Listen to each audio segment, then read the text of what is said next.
5:15, may we go forward? Yes, sir.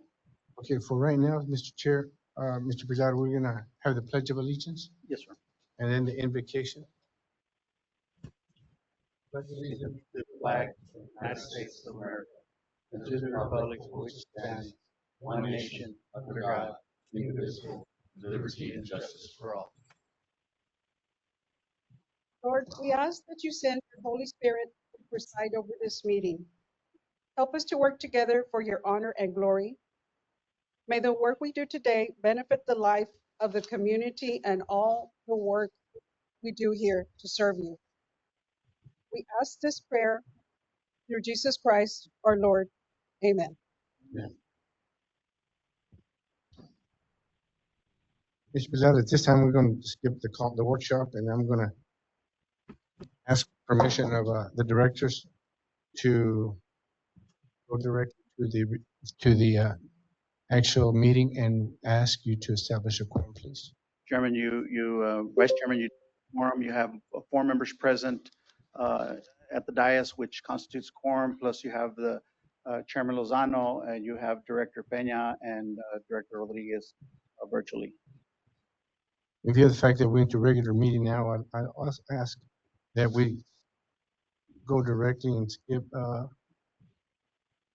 go to item 4J and take it out of order. Yes, sir.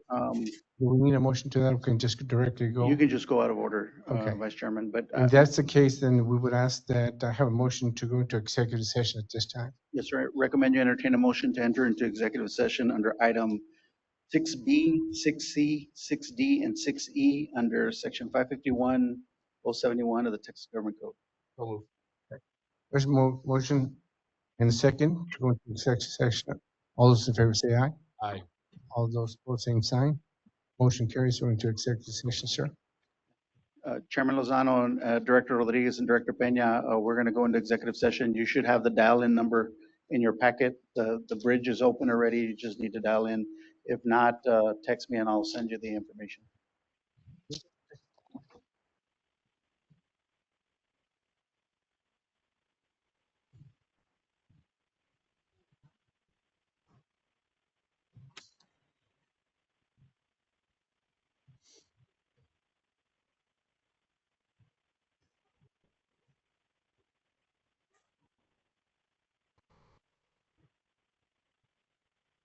Please enter the conference PIN number.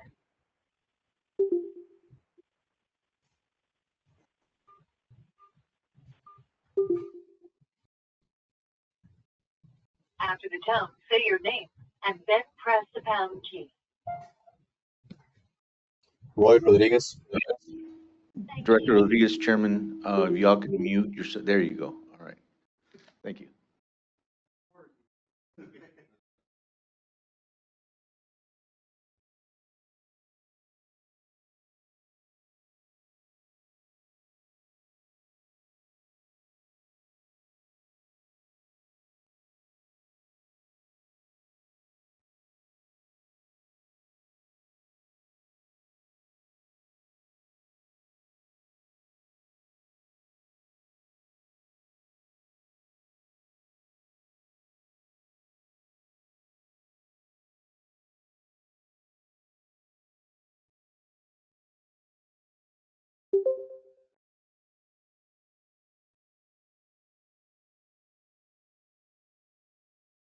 This at the same time.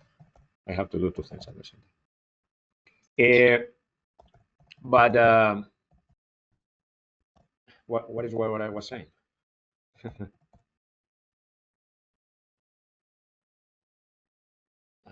see.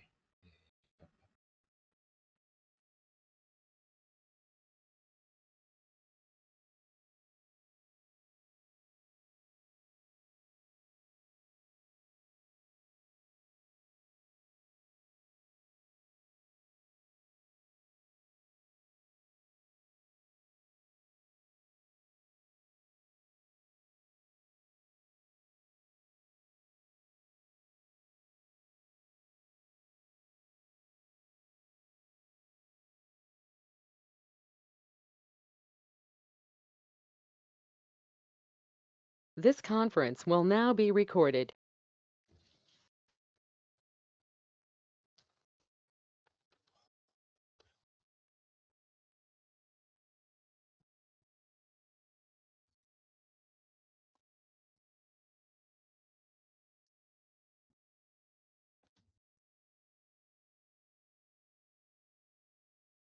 This conference will now be recorded.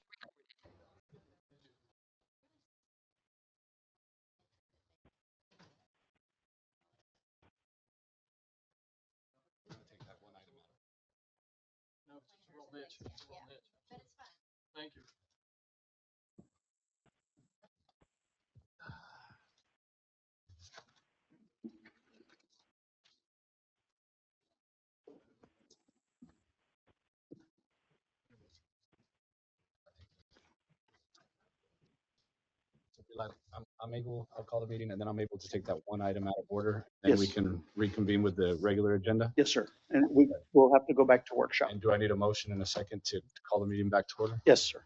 Okay. Okay, we're out of executive session. No action was taken. Can I get a motion to close executive session? Second. All those in favor say aye. Aye. All those opposed, same sign.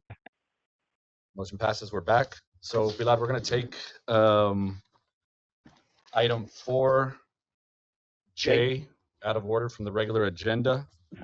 Staff recommends that the board of directors take no action on item 4J. Can I get a motion? I'll make a Go ahead. motion. So move. Can I get a second? Second. Move. Second. We got a motion and a second. All those in favor say aye. Aye. Aye. All those opposed, same sign. Motion passes. No action taken. So we are going to, I gotta get a motion to close the meeting, right? Yeah, you Can too. I get a motion to close the regular agenda? Can we get a second? Second. All those in favor say aye. Aye. All those opposed, same sign. Motion passes. So now, Pilar, we'll call the workshop to order. We'll call the workshop to order. Okay, Directors Blakely Fernandez will, this is our annual ethics and compliance training that the board requires by policy, and so Blakely will be conducting the training.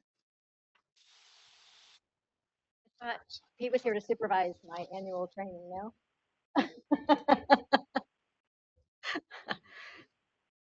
Let's see. We have the slides queued up.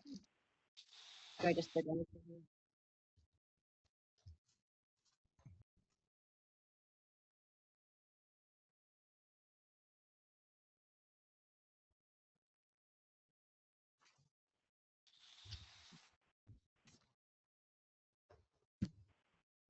Well, this is in your packet under workshop, and if it's all right with you, we can get started on this because it takes just a little bit while they're getting it queued up. So RMAs are required to adopt and enforce an internal ethics and compliance program, and part of that program requires annual ethics and compliance training. You'll see in the box on the right, these are, oh, look, here we go. The box in the red on the right, these are the specific requirements that you've got to have somebody on your senior staff responsible for oversight of compliance. We make sure not to delegate compliance to somebody who would be irresponsible. We communicate the standards to employees. They are all here tonight, and we appreciate that. And then we do this periodic training.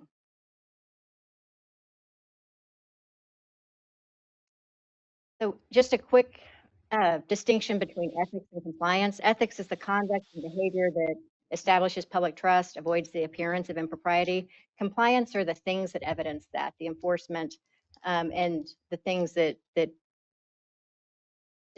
evidence that we are in compliance with the ethics guidelines that we've adopted. We're going to cover 7 key areas today. Those are outlined for you.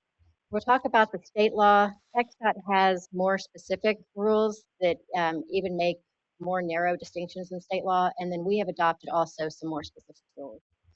So we'll talk about all 3 of those. All right, in terms of conflict of interest, under state law, board members shall not participate in a vote on a matter involving a business entity or property in which an official has a substantial business or property interest and would receive an economic benefit. What I want to highlight here is substantial business interest is probably lower than you think. It's only 10% of your total income, $15,000 in fair market value, and a substantial property interest is designated by statute as a value of $2,500 or more. So this would trigger a conflict of interest if you had these business affiliations at a threshold that might not just hit you with common sense. So we want to make sure that you're aware of that. For RMA rules, these follow the TxDOT guidelines, and they're codified in the administrative code. These are much stricter because TxDOT has strict rules, and they've got a lot of language. You see the mights and coulds highlighted there. So no acceptance of solicitation or solicitation of any gift, favor, or service that might influence an official duty. No employment, business, or professional activity that might require or induce disclosure of RMA's confidential information. No employment or compensation that could impair independence of judgment. No personal investments, including your spouse, that could create a conflict with the RMA. So those are all much more speculative in the way that they're worded. And then the following three: no solicitation or acceptance of any benefit for the exercise of official duties, no performance of official duties in favor of another, and no personal interest in an RMA agreement. So the responsibilities for officials, and in this case, it's going to cover directors and all of our employees, is that you should not have lunches, dinners, or trips that would be perceived to influence decisions. No sharing of RMA confidential information. That's anything that's not been made public. No purchase of land in or near protected right-of-way, and no interest in any RMA contract.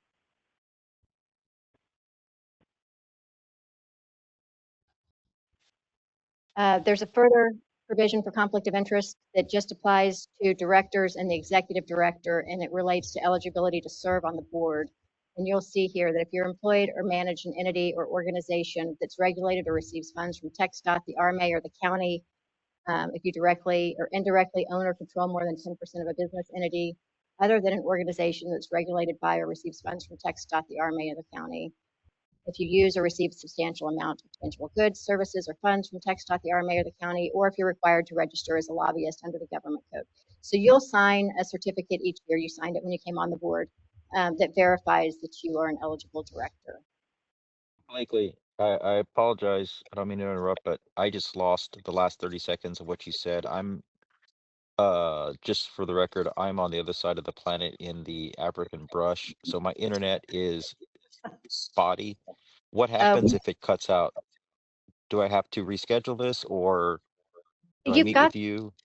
You've got the training presentation, and then we have a very comprehensive handbook that's all electronic. It's on our website, so you can open each document separately. But I am happy to meet with you if you'd like to walk through this, or if you have any questions, we can do that. Okay, I just in case I log off, it's not me logging off. It's Starlink not working. We appreciate you logging in from the jungle. No problem. Blakely, I have a question. This is Roy. Can you go back one slide, please? Yes. So on these bullet points that you've got here, the first one is employed by or manages, blah, blah, blah. Wasn't there legislation introduced to change that? Did that fail? I don't believe that legislation, I don't know that anything was introduced to change this. We have proposed, the statutory requirement only includes TxDOT and the RMA. The Transportation Commission has adopted additional rules, and that's what's referenced, the administrative code down there, that includes the county on that list. I mean, I think, one, we've got some uncertainty as to whether the county can modify a state law that way. That's pretty unusual, and I'm not sure that was ever even the commission's intention, but we have proposed rulemaking to make sure that that administrative rule and the state law conform and are the same. Okay, thank you.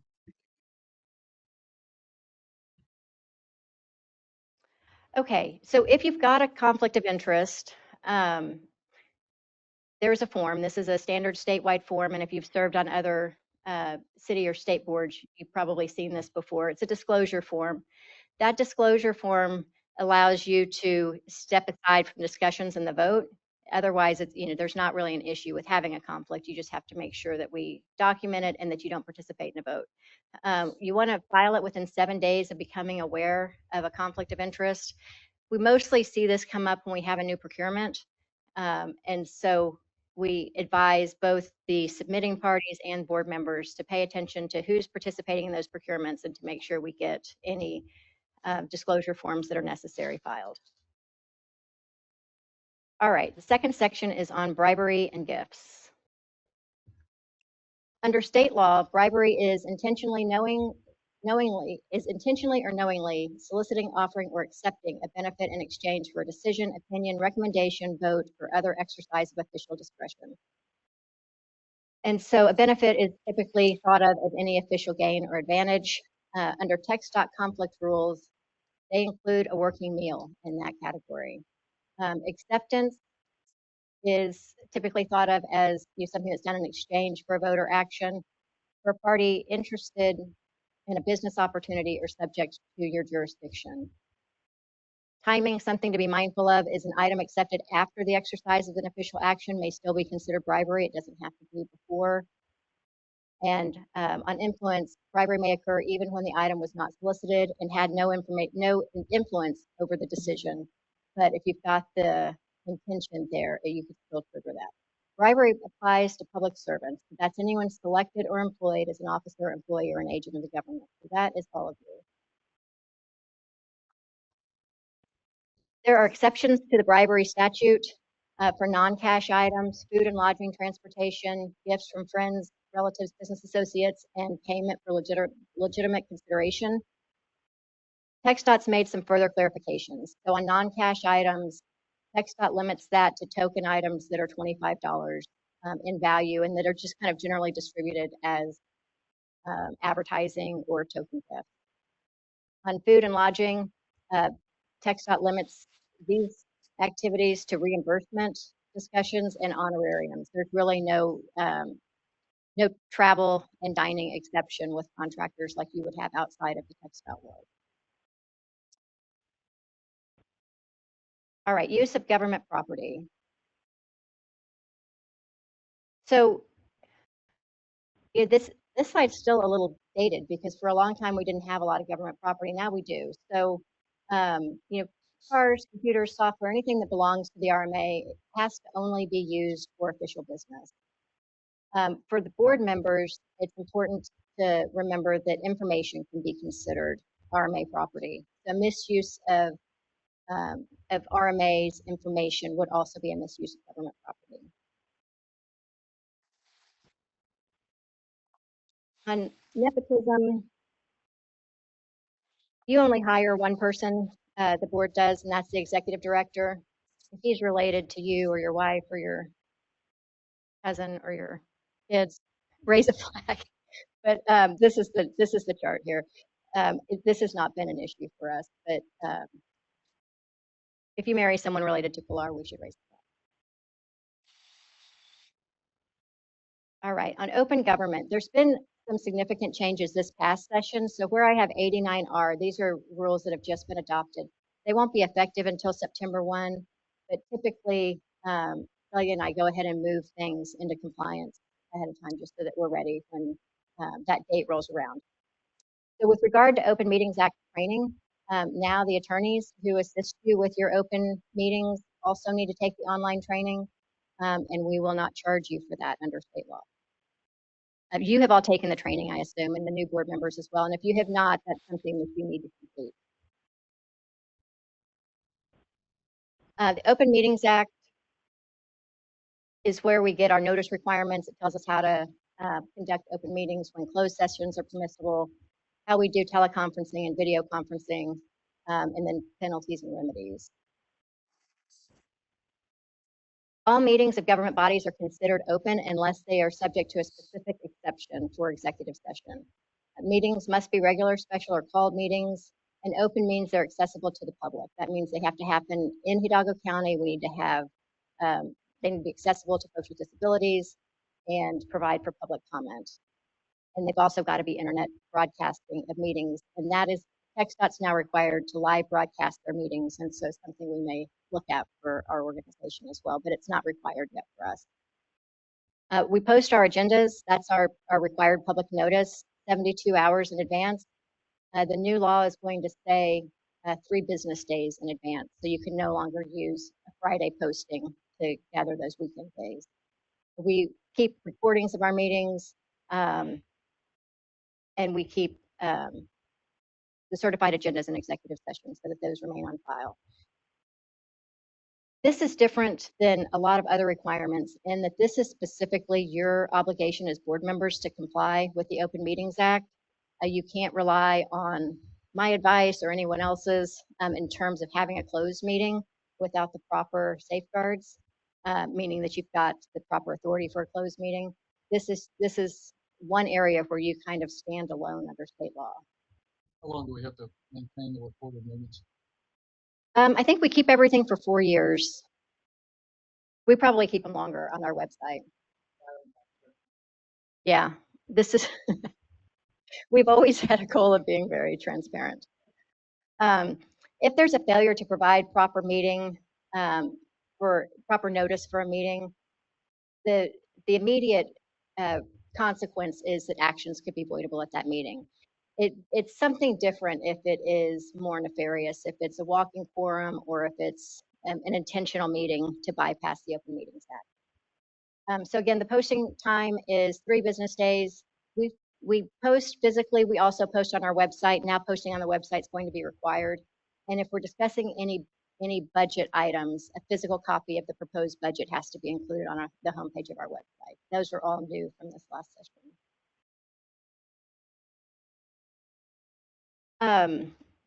In 2023, there's a case out of Amarillo that's been codified this session, where they took up a bond issue and the language on the agenda was pretty vague. It did not include enough information to let the public know what the purpose of the bonds would be or the amount. There just wasn't enough detail to make the structure of the transaction transparent.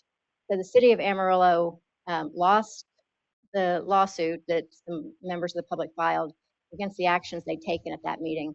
This has now been codified, so we have to make sure our agenda language is sufficiently specific to inform the public of each subject to be considered in open, including any matter that's special or unusual or in which the public may have a particular interest. And we describe the subject to be considered in the closed portion of the meeting also with the same kind of specificity.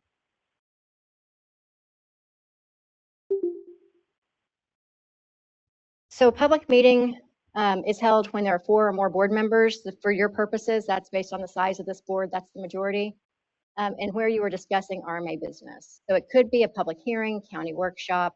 It can also be your emails and text messages if 4 of you are communicating, or if 1 of you is passing information to 3 others, that could also create what we call as a walking quorum.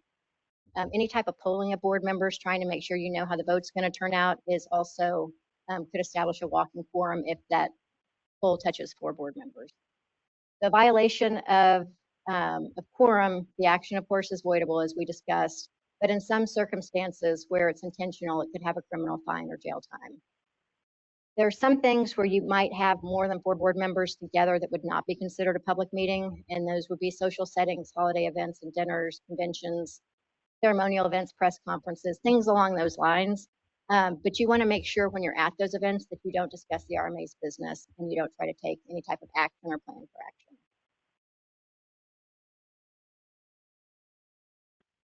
All right, I think we just went through walking quorums.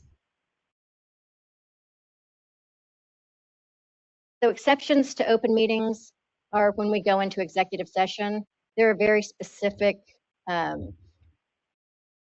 subjects that allow us to go into closed session. The ones that are applicable to this organization are generally consultation with an attorney, the purchase of real property, security devices, personnel, and then security audit. There was another category added this last session for cybersecurity issues.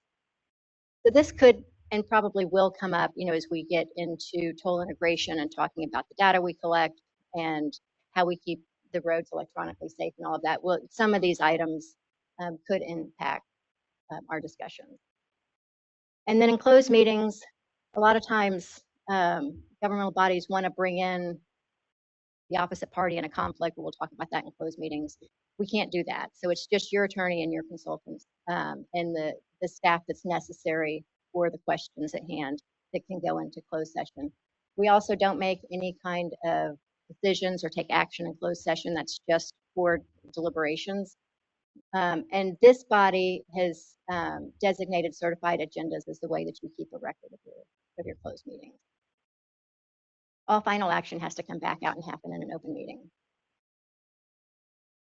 So for board members, it is your responsibility to make sure that you're never knowingly conspire to circumvent the act by deliberately meeting with less than a quorum for the purpose of secret meetings or for gathering information that would ultimately result in a quorum, that you don't participate in a closed session knowing there's no agenda of topics or record taken of the meeting, and that you don't knowingly make public the certified agenda or the record of the closed meeting.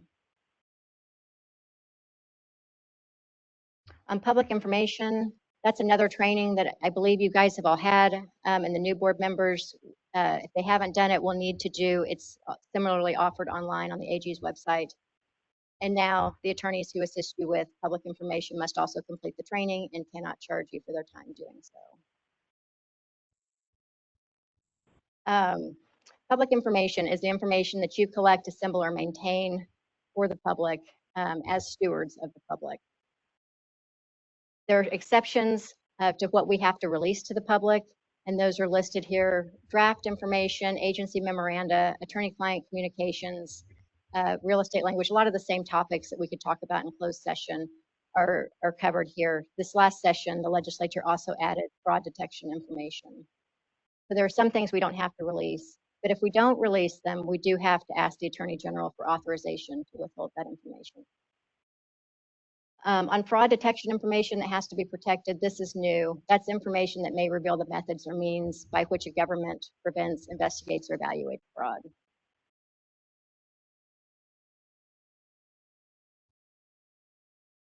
There are rules for suspending public information during catastrophes. And so if we ever need to rely on those, we've got that flexibility. Employees of a governmental entity are considered temporary custodians of public information. And so that means when you transact official business, you are creating or receiving public information. And that information needs to be maintained on the RMA's server. So if it comes on your personal phone, you should be forwarding it to your email to make sure that you've got it, or to your work phone to make sure that you're preserving it in the event that the public ever needs access to it.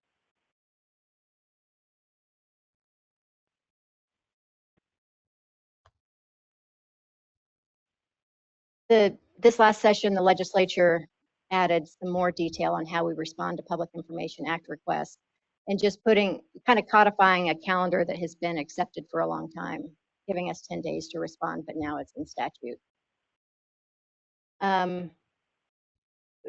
This last session, the legislature also gave board members some additional authority to request public information maintained by the RMA. So if there's something that you want, that you feel like you have to ask for in a formal way, we would provide it to you without charge. We have the right to still redact confidential information in the same way we would for the general public, but you wouldn't be charged for it. We really, maybe I shouldn't say this at the mic, but we really don't charge anybody who asks us for information, because it's the public's information.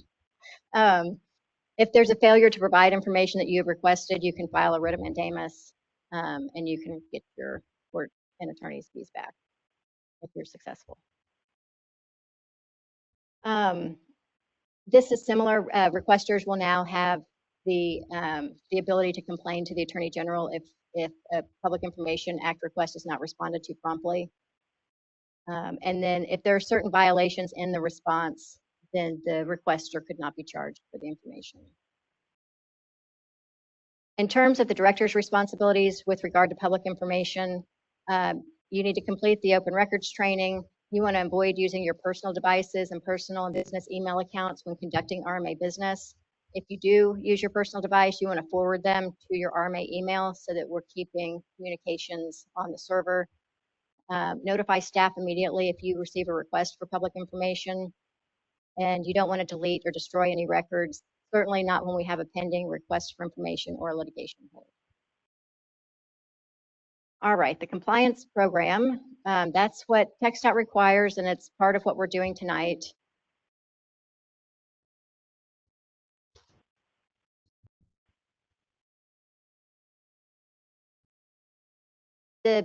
the little tab there on the right corner, that fraud reporting, that is on our website. So we have an anonymous reporting portal for anybody who wants to report suspected fraud with the RMA. That goes automatically to Pilar, to Celia, and to me. And so 3 eyes are on it to make sure if any one of us were the subject of the fraud, there's somebody else seeing it. This is something that TxDOT requires, and we've had it up on our site for probably 10 years now. We've got to also keep a written code of conduct that addresses these issues: record retention, fraud, equal opportunity, sexual harassment, conflicts of interest, personal use of property, gifts, and honoraria. And so we've got that. The employees all have access to it, as do you on the website. And we do certain annual certifications to TxDOT with regard to something specific like tonight's training. But there's a whole list here of things that we demonstrate up to TxDOT. And we just were audited this past year, and I think all of these items were found to be in compliance. On training evidence, we've got to show that you've got your open meetings training certificates. You just print those out when you complete the training. Same with Public Information Act.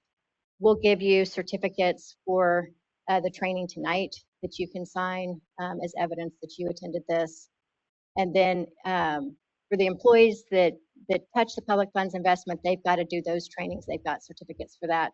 Staff also has to do certain project build training for TxDOT. And then on the right, you see the list of reports that we are statutorily required to provide to various entities, mostly TxDOT, but they go to various entities. And now there's a new one. We've got to give the notice of our mailing address to the Attorney General by October 1 of each year. Okay, so we've put together an ethics and compliance handbook for you. This is available to you online, so you can click the links. I put in red what's new, so audits and budgets have been updated. This presentation and the certificate have been updated. The other documents have not been updated by the state since last year, so those will remain the same. But if you've got questions, there's a lot of good information on there, and you also are always welcome to reach out to me, and I would be glad to answer. Oh, I'm sorry. I think that's it. You've got the certificate in your packet, and so we'd ask you to sign those before you leave. And if you're watching this online, you can sign them and get them back to the RMA at your convenience. That's it, unless there are questions. Any questions? I'll move the close the workshop. We got a motion and a second to close the workshop. All those in favor say aye. Aye. All those opposed, same sign. Motion carries. We already established a quorum, Pilar. We don't need You to still redo have a that. quorum. Okay. Any public comment? We do not have any public comment. Okay. Chairman, item number 1 is Chairman's report. Do you have anything you'd like to discuss with us today? No further report for today. Thank you. Okay. We'll move on to item number 2, staff reports. Yes, Chairman, Directors, item 2A and 2B is report on program manager activities for the 365 Tollway project. Ruben Alfaro will give a brief report, and then Ramon Navarro will give a brief construction. Good afternoon, members, board members. Ruben Alfaro for the record.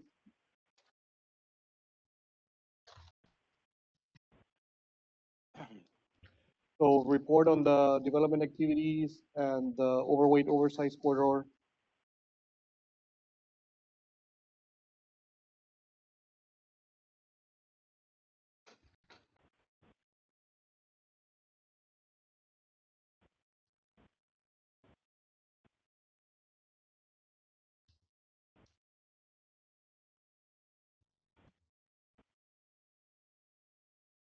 Okay, so starting with the report for the month of May, from May 1st, 2025 to May 31st of 2025, we issued a total of 6,201 permits for a total amount collected of $1,263,954.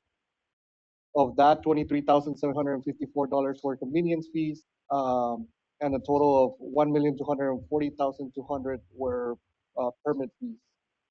Of that, $1,039,598 went to TxDOT for the on-system roads. $14,572 went to the locals for off-system roads, and the RMA received $167,427. This next slide will show you that for the month of May, comparing to 2024, we are down about, for the same month, about 1,900 permits, a little bit more than 1,900 permits, but we're still above 2023. So as you can see there, there's been an increase for the month of May from April, but we're still below the numbers that we saw on 2024. We're gonna have a question. I think at last meeting, Chairman Ochoa requested that kind of what you're representing graphically on the chart, if we could do that in the table as well. So I have another chart that's the cumulative one, which I believe that's what Director Ochoa requested. But if there's anything else that we want included, we can do so. I think we just ask this another column. yeah, like another next to- column that maybe so the has, prior year, prior year comparison. Oh, okay, yeah, okay. so if you go back a slide. Yeah. No, So just showing- add an extra column, like you have 2025 right there, right? May 2025. We'd like to see the comparison with the previous year, yes. With you want a delta as well, like the percent change, or? I mean, that'd be great, yeah. Okay. So what we did also, well, we have 2025 from January 1st to May 31st. We have 29,040 permits issued for a total amount collected of $5,929,302. Of that, the permit fees were $5,808,000. And from that, $4,868,556 went to TxDOT, $68,244 went to Locals for Off System, and the RMA has received this year so far $784,080. This is a new chart that we included, which shows the cumulative, and it shows the comparison and where we are up to the month of May. We're at 29,000 permits compared to the 2024, which we were at 33,000. So we can also include a delta on this one. Yeah, I think so it's we the can same do- two columns that we discussed on Yeah, this one as well. correct. Yeah. Okay. So the accumulated overweight report from when we started issuing permits in 2014 to May 31st, 2025. Sorry. We've issued a total of 417,863 permits for a total amount collected of $74,163,862. And from that, 61,683,480 went to TxDOT, and $9,675,261 have come to the RMA. And that's all I have for the overweight report. In terms of development, we did receive your comments from the latest board meeting. We issued an addendum to the RFQ. We extended the proposals to July 3rd, and we issued some clarifications to make sure that the message we wanted to get out there is proper and they understand what they're submitting for. And that's all I have. Any questions? Just real quick, just a minor cleanup on the tutorial that we have on the online on our website. But we still have $80 on the tutorial, so if we can increase that up to $200, for some reason it's still showing to $80. Okay. And then it does. I have a question for you. It says additional stops on that website for the tutorial. Says additional stops fill in. Is that additional stops on or off the corridor? Only on the corridor. Yes. Okay. All right. And as a clarification, it's if they're going to let's say Route 3 and they're going through Route 1 and 2 to get to Route 3, on that area is where they put the routes that they're going to use to get to the final address. And if they submit that to you, then who verifies that and who approves it? Done Electronically. Okay. The routes, they have to be contiguous. Yes, sir. Let's say you think you're using 1 and 7. Okay. If they don't, if not contiguous routes. Okay. Route 8. Okay. System is smart enough. That's great. Thank you. Thank you. Thank you, Ruben. Good evening. I guess, temporary chair or, chair, okay. Chairman's on, okay. So good evening, Chairman, Directors, Ramon Navarro for the record, Chief Construction Engineer for the Hidalgo County Regional Mobility Authority, here to provide you a brief summary and overview of the three projects we have currently in construction. And, well, let's see, we got Mr. Rodriguez's name with the PE. All right, looking down at the first one is the wetland mitigation project site. This is where we were converting 23.2 acres of brush to a wetland. The proposal was accepted at 5.8. Whoa, what is this? $5.8 million approximately. The project has been finished, I'm glad to say. We did conduct final walkthroughs, and we did take Valley Land Fund through there and gave them the manuals of operation with the well and where the well points are. There are a couple of items of contingency dealing with the Army Corps' permit, and those will be dealt along with the ICF plant survey that'll be done within 60 days of the notice to completion. And we wrapped all this up for a total of approximately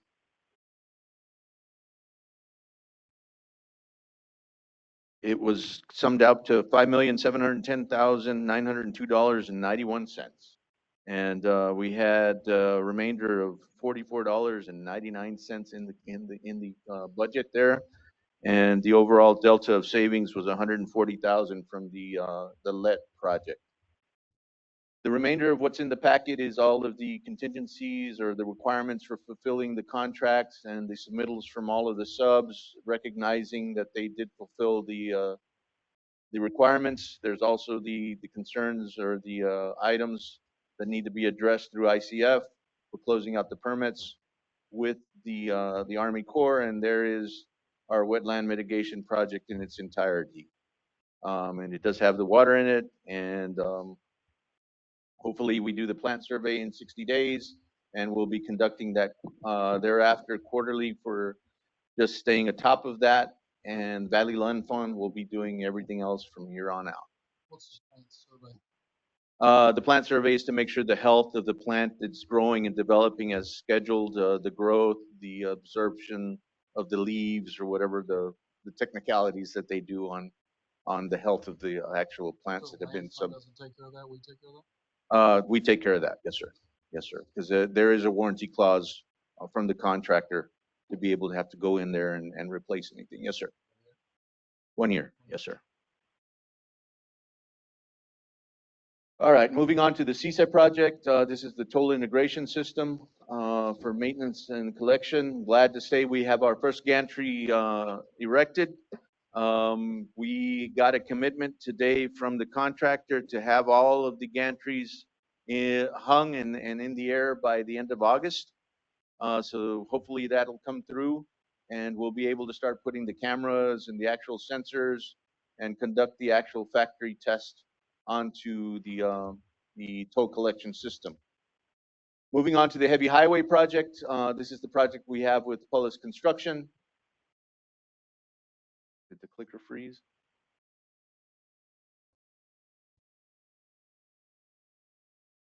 Do you all have manual? There you go.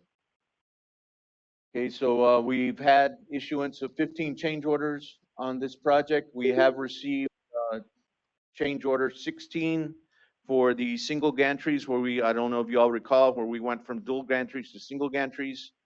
There was a cost savings estimated to be somewhere in the range of $1 million. And we got that in at $335,000. And that's currently in review, and we'll be proceeding with bringing it before the board hopefully next month. This thing is jumping out of order here. There we go. Okay.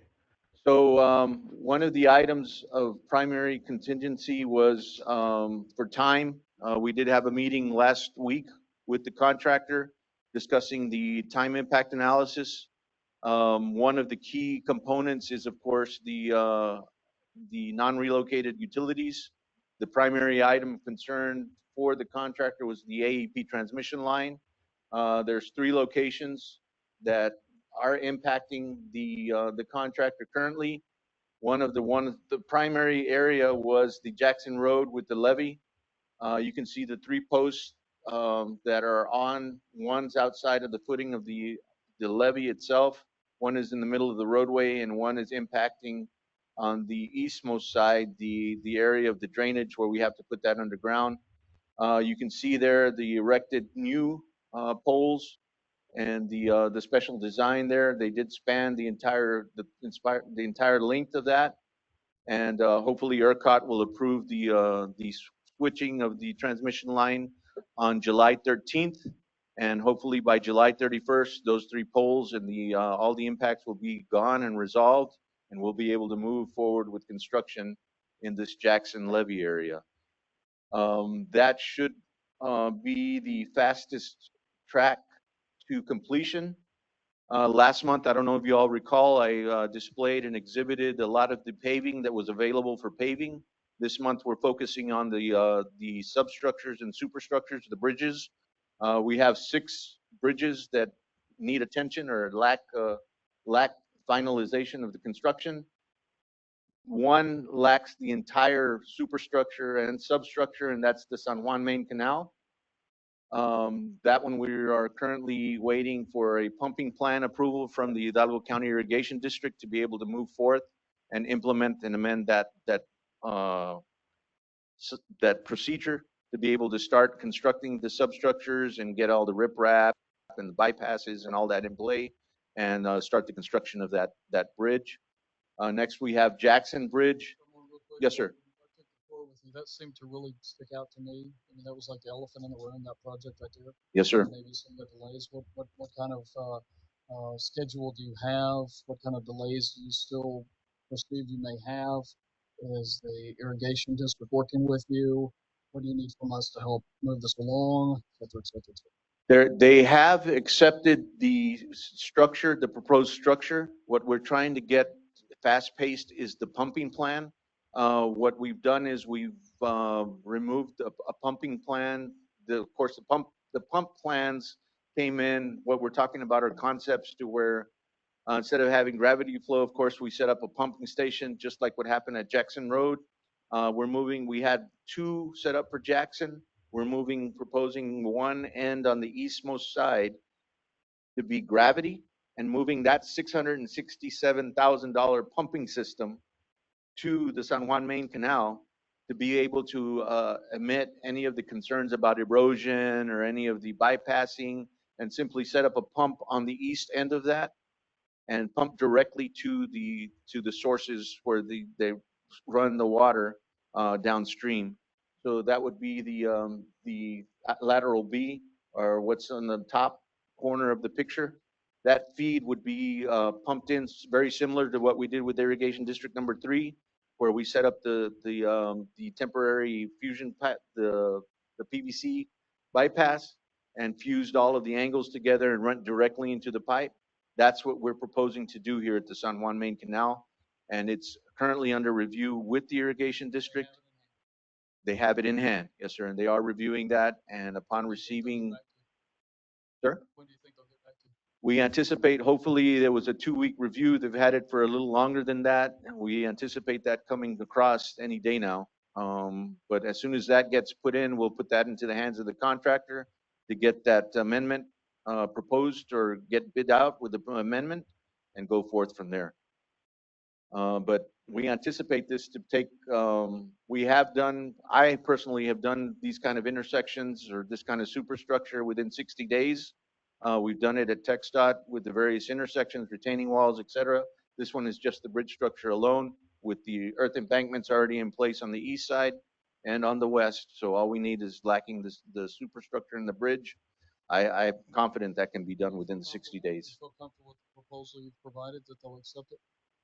Yes, sir. They have not emitted any concerns at this time immediately, for exception of the details as far as elevations and pumping open water surface elevations, but all of that will be captured in the proposal by the pumping company or the subject matter experts that do that, and that will be included in the proposal from the contract.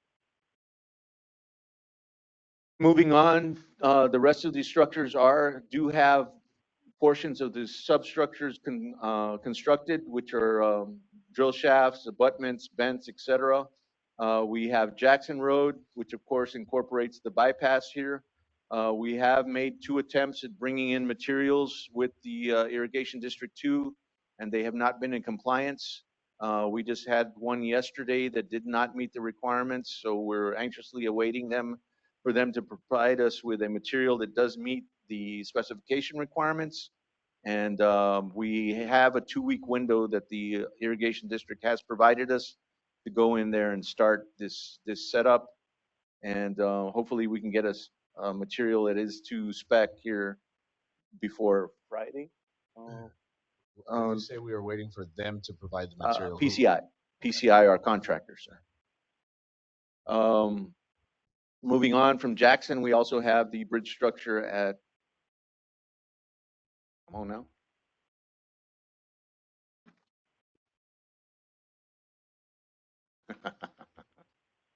So it clicked 3 clicks away. There we go. At US 281 should be the next structure that we have pending. We do have components. We are missing one vent that is adjacent to the roadside. Then after US 281 cage, we have the Dicker, or no, technology.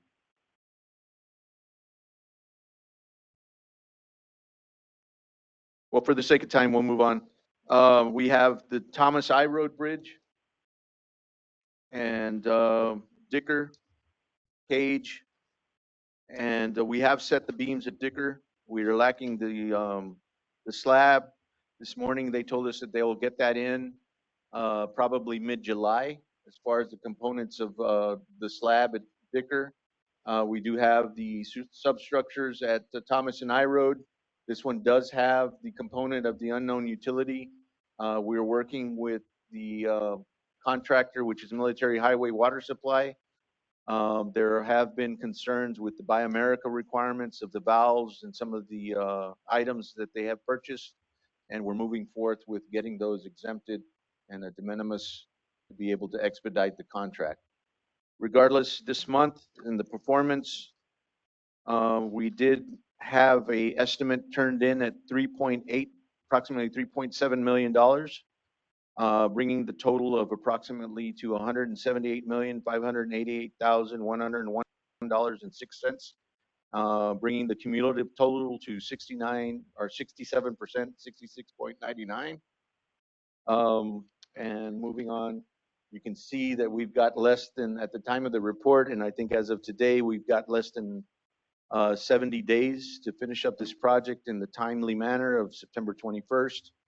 And I know those items were discussed, and that concludes my immediate report. May I entertain questions or concerns at this time?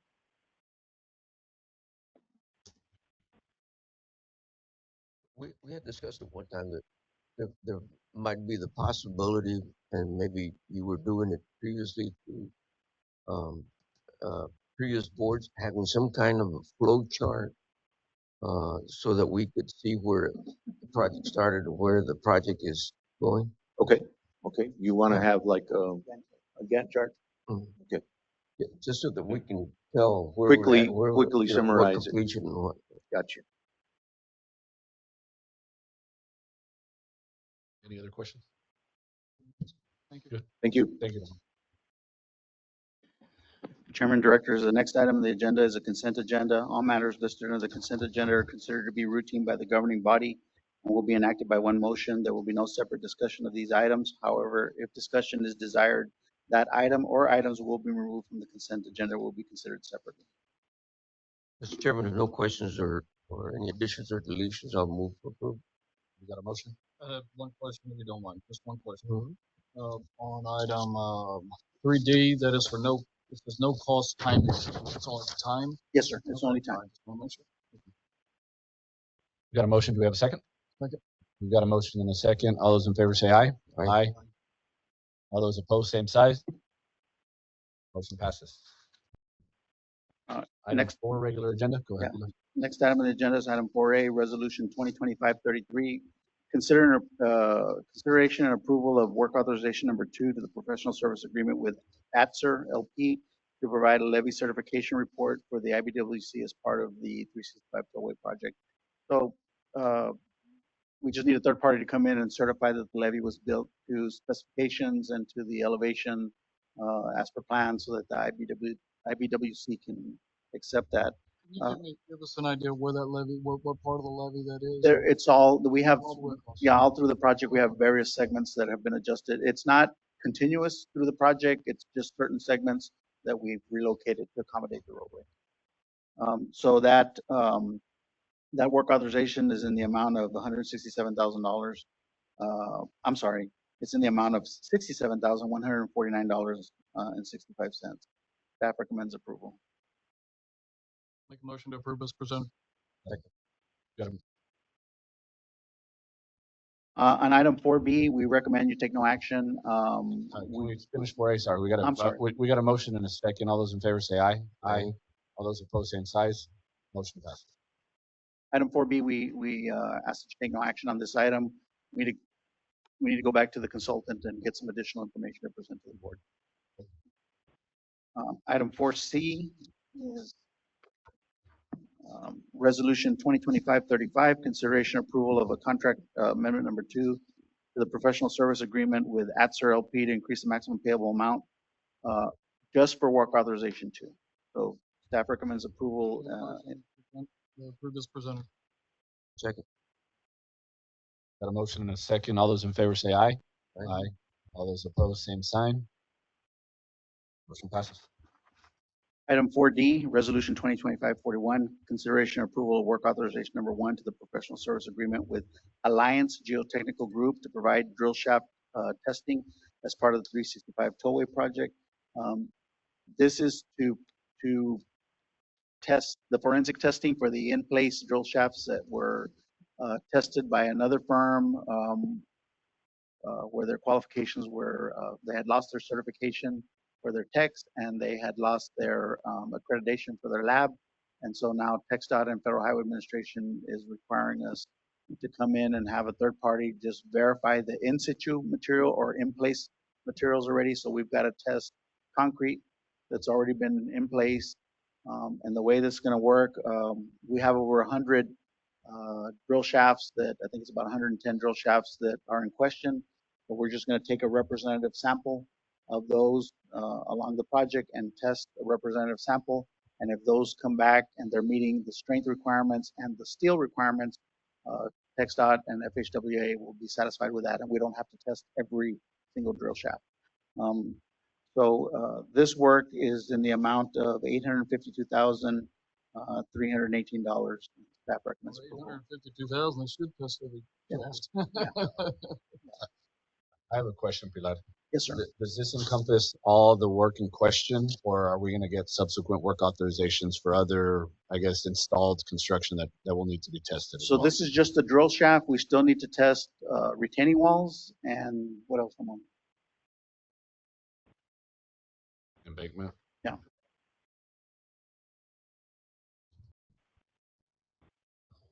So this is one portion. Just one portion of it. Yeah. Obviously, this wasn't in our budget, right? No, it's not in our budget, but we still have the ability to accommodate it. If there's probably a little bit of, we would have paid services to someone for this, right? That was in the budget. We did. We did pay So for we did pay all the of it. original services. The issue was that laboratory lost their accreditation and their certifications, and so now we gotta verify their testing. So we prepaid for services then? Yes, sir. We paid about $450,000 worth of testing. This is much more intrusive. It's more. It's yeah. It's destructive, basically. Yeah. Pilar, do we have any type of claim, or do they have any coverages or anything? Yes, sir. Yeah, we've that's something that we recommend we discuss in executive session with you because of the possible litigation over it. But yes, sir. To answer your question, the short answer is yes. Thank you. Hear that? Chairman, were you able to hear my response? The short answer to your question is yes. Yes, I got it. Thank you. Yes, I heard. Thanks. Staff's recommending approval, Pilar. Yes, staff is recommending approval. Can I get a motion? Make a motion. Approval. Second. We got a motion and a second. All those in favor say aye. Aye. All those opposed, same sign. Motion passes. Next item is item 4E is resolution 2025-42, consideration approval of work authorization number 1, the professional service agreement with ECS Southwest LLP to provide MSC wall testing as part of the 360 tollway. So this is the same issue, but now the retaining walls. And that work authorization is in the amount of $783,059.40. Staff recommends approval. Real quick, we have verified they have all the testing. Yes, sir. So they went through quite a rigorous vetting process, so we wouldn't have the same issue. So all their credentials have been verified, all their accreditations have been verified. Yes, By a third party or just by us? third party. Staff recommends approval. I'll make a motion to approve as presented. Second. We got a motion and a second. All those in favor say aye. Aye. All those opposed, same sign. Motion passes. Okay, on item 4F, we asked that you take no action. We didn't get all the required information from Magic Valley. And this is really, they have to relocate some power lines to provide service to the tolling equipment along and to luminaires and to traffic signals and various components. But we'll bring this back at the next board meeting. Next item on your agenda is item 4G, resolution 2025-44, consideration and approval of an agreement with AEP Texas to provide and install electrical distribution facilities for new electric services for the 365 tollway. Again, it's the same thing for them to provide power to various components along the project. This is a greenfield project, so the project is going through a lot of fields where there is no power lines available, so we've got to extend them out. And we have 2 service providers in the project limits, AEP and Magic Valley. This is in the amount of, let's see, this is an amount of $104,667.09. Staff recommends approval. Just a quick question on the AEP Texas, this contribution in native construction agreement. It just mentions, this could be just wording, but I just want to make sure it's in accordance with the company's approved tariff. That is allocated as a tax to do this, or is it? I'm not real sure. I can get you clarification on that. Just thought I'd ask. Yes, sir.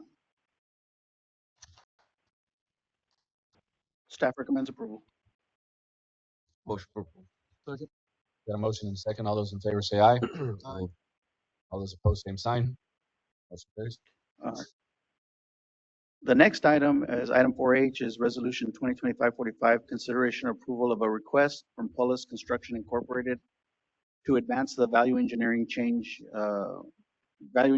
proposal savings payments. We have on virtually with us, we have Victor Jimenez, who is the president of Polis Construction. As part of the 365 tollway project, there was a value engineering change proposal initiated by the contractor for savings on the project. Those savings were split 60% the contractor, 40% of the savings came to the authority. When that was negotiated, the savings were split on milestones over 20%, 40%, 60%, 80% completion of construction or productivity. Ramon reported earlier that we're about 67%, 56, 67% complete, and the contractor is asking that the 80% and 100% be advanced ahead of completion. And so he's on the line and like to make his case for advancement of the value engineering change proposal savings. Victor, are you there? Yes, Pilar, thank you very much. Can you hear me? Yes, sir. We can hear you loud and clear. Okay, good afternoon, board members. Good afternoon, Pilar and everybody. Sorry, but I cannot get my camera to work. I don't know what's going on. Sorry about that. I'll try next time to be in person with you all, and I'm happy to meet you virtually. Uh, so, a couple of things. The fundamentals of this contract is based on a partnership and a collaborative approach, and that's the reason why there is value engineering in the contract, and that's what we did. We worked very hard and close with Pilar and Ramon to come up with ideas and do the value engineer so we could bring the budget to, I mean, an acceptable number for the client, I mean, for you guys. So we worked very hard on that one, and at the time we agreed on the split that Pilar said. I mean that the different statement or the milestone to get paid the value engineer was based on 20%, 40%, 60%, 80%, and 100% completion. Those savings are actually realized because based on the takeoffs of the quantities, I mean those savings are going to happen. The thing is, as Ramon was explaining earlier today, many of the utilities, like the transmission line, but some others, like the irrigation district lines, the gas lines, and some other fiber optics, are preventing us from completing the project in a timely manner. We are working closely with Ramon, Pilar, and the rest of the team to finish as soon as possible and to work, through the challenges. But the reality is, I mean, those impacts are preventing us again for completing, and it's impacting us in our cash flow, as you all can understand. So that's the reason why we have been negotiating and working with Pilar verbally and also submitted formally in a letter if we can get those payments now, because I mean that can help us. I mean with our cash flow in the same way that it helps you guys when you are doing your forecast or your predictions.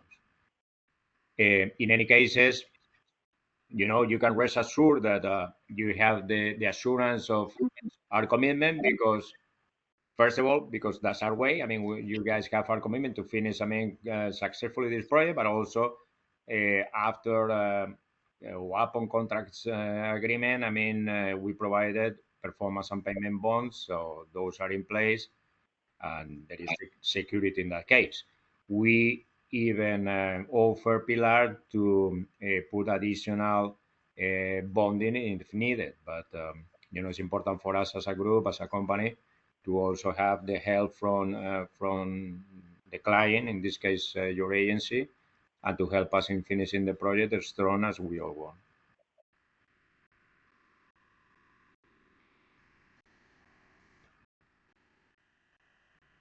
Thank you, Pilar.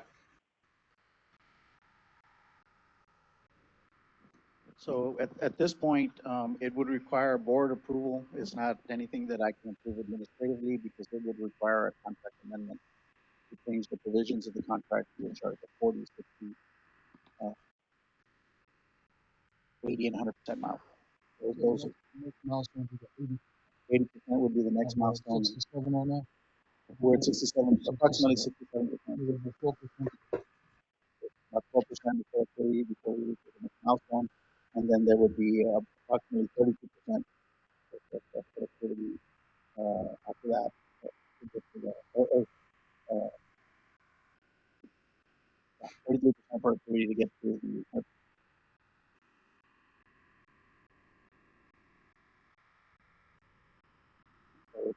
That's really at the pleasure of the board.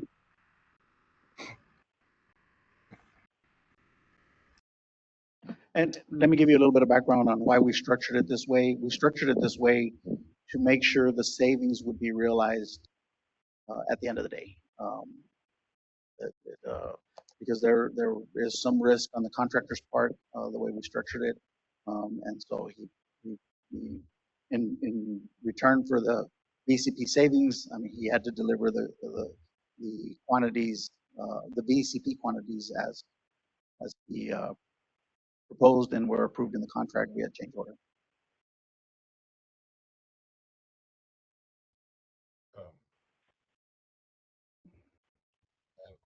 I have a question.